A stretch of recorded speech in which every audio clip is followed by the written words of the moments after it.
talk about something that came up this weekend. I went and helped out at a singles workshop. I was pretty much helping, just facilitate it with the main host, and it was a very good experience. I just want to say, like, if you're a single mom and you want to put yourself out there to date, it's okay for you to say it. Okay, don't be ashamed. Don't be like, oh my gosh, I can't do that. It's okay to be happy. It is okay to want a partner in your life. And I'm just saying this because I know what it's like to tell someone, like, hey, I think I'm ready to start dating. And then people are like, oh no, don't date. What do you want to date for? Why do that? Like, just stay single. Why? And 9 times out of 10, that advice is being given to us by people who are married, who are in relationships. Do what you want to do, okay? Drop the shame. You want to be in a relationship, you want to go out there and find someone, you want to have someone to spend your time with, your days with, your nights with, whatever, it's okay. It's okay to say that. And you don't have to explain or justify it to anybody. But what I do want to say is something that came up this weekend was just, my son and I went to this event together, and afterwards, like, we had a bit of a disagreement. And I tell my kids this all the time: just because I'm a mom doesn't make me right. And you are allowed to check me. Do it respectfully, but just because I'm a mom doesn't mean I am law, and we had a bit of a disagreement. And it's crazy because even my son has certain traumas that I have put him through, certain events that have happened, and he's going to have his own perspective, his own feelings towards that, and I have to be understanding of that. But here's something that came up within our conversation, because of course I have 3 kids, and in my firstborn's eyes, he thinks that I favored his brother, which is the middle child. And now, being that I am an adult and he's an adult, we can actually discuss it. And I had to actually tell him, like, hey, I want to let you know why at a young age I gave you more responsibility. And I said, at the time, yeah, it was inconveniencing you. You were giving up your PlayStation, your playtime, going out there being with your friends. You're right. I said, but your brother just, and Mikey, my middle child, he's a mama's boy, and he was raised in a different dynamic than G and I. G and I were raised where we were survival mode. Like, we were homeless together. We didn't have anything to eat together. We didn't have his dad in our life. It was him and I figuring it out. I'm 16, figuring it out with a kid. That's fucking mind-boggling. So much responsibility. I can't even think for myself at this point, and at 16, I'm having to think for someone else. And so I had to tell my son, because by the time I had Mikey, I was 21. I was in a relationship, but unfortunately, my partner, he wasn't helping me out. So what I would do is I would ask my kids for help, and Mikey would be bothered, and it was like, nope, he didn't want to help. And so I would put this responsibility on my kids. And I had to actually explain that to my son and tell him now, like, hey, you're grown, so I can tell you why I did this, why I put so much more on you than on your brother or your sister. And this is the reason. Because as a single mom, I had everything mapped out. Time, in 10 minutes I'm going to do this, and 10 minutes I can do this, because I was just in survival mode. I was here, like, moving at 100 miles an hour, and my kids were all I had to help me.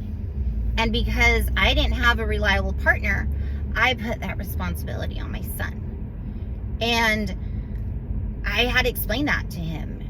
And I told him, like, it's not about me loving you differently. It just sometimes as parents, we're going to cater to our other kids' weaknesses or their temper tantrums or anything like that. And I wanted him to understand it wasn't personal. It was just, at the time, that's all I could deal with. That's all I could handle and whatnot. And it wasn't a favoritism thing. It was a let's hurry up and get going thing. It was like, we have to just keep moving, and it was survival mode. So I just want to say, like, even at my age, I'm learning to have these uncomfortable and difficult conversations. And it's okay for us to actually explain that to our kids, to let them know where we were coming from, where our mental health was, where our thinking was. Because, well, my son thinks like, man, my mom's punishing me. He's not understanding, like, no, like, your mom just needs help. And she's asking you for help. And in the end, this is also going to help you learn how to be with your partner, how to be independent, and they don't see that. And so now, of course, as I'm older, I'm like explaining things to him. And he can still have his emotions towards me.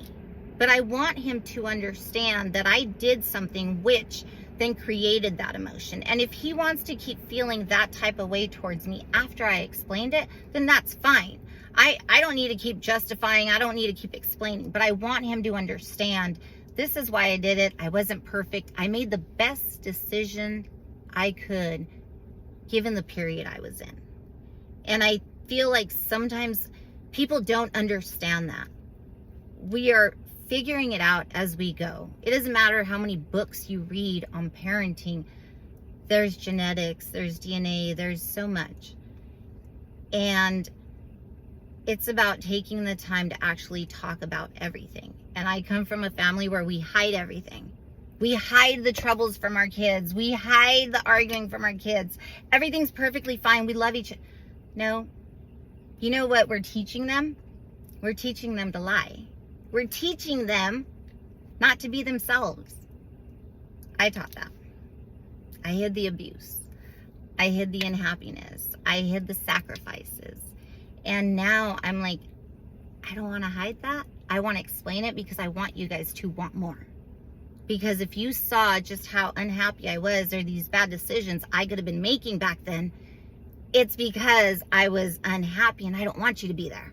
So be real, be honest. And people don't understand, like, you can be real and honest with your kids. If you feel you can't, then you shouldn't be doing something. Like, that's the bottom line. You know, we should be able to be completely honest and transparent with them because we are teaching them. They're going to learn from us. They're going to experience it on themselves, by themselves too. But at the end of the day, like, who else are they going to come to for advice? Who else are they going to think, dang, they're smarter than me? Us. And we're the ones who are going to build them up, or we're going to break them. And I feel like we don't spend that time building our kids' foundations and building them up because we're so busy in hustle mode. And I know what that's like. But I just want to say, you know, if you're a mom out there, even if you're a dad, it's okay to figure it out. It's okay to have these conversations. It's okay to cry. And it's okay to say, guess what? I don't always have the answer. That's okay. Because there's no shame or embarrassment in any of those answers. Just learn to be happy and transparent, and everything else is like it works itself out. And learn to have those uncomfortable conversations with your kids and say, hey, I still love you. Thank you for checking me on it. Thank you for this. Thank you for bringing it up. And let me put your mind at ease, or let me listen to you and explain to you. Not just, whatever. No, let me explain to you too where I was coming from as a person, as a mom. And some people would be like, well, I'm embarrassed to tell my kid. Don't be embarrassed. Why are you going to be embarrassed? Tell them how you felt. Tell them where you were coming from. Tell them when you didn't have money to buy something. Explain that to them. They can't understand what we don't tell them. Does that make sense?